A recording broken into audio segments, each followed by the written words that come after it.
CH3 CH Cl and CH3.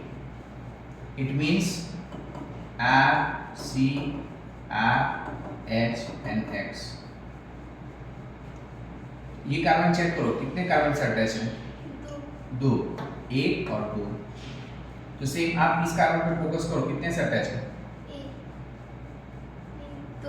दो से, एक ये और एक ये, बराबर। इसलिए वो कौन सा हो गया, सेकेंड।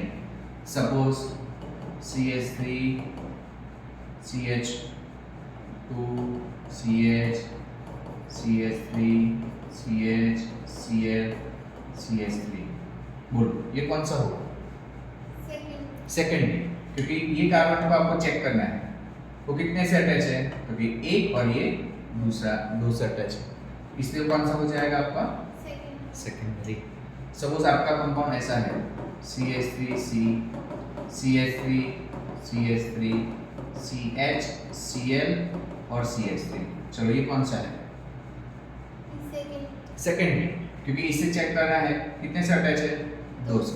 तो इसमें आपको क्या याद रखना है कि जहां जहां CHCl आएगा, देखो आप CHCl CHCl, तो जहां जहां CHCl आएगा वो कौन सा होगा आपका, सेकेंडरी अल्काइल कहलाएगा।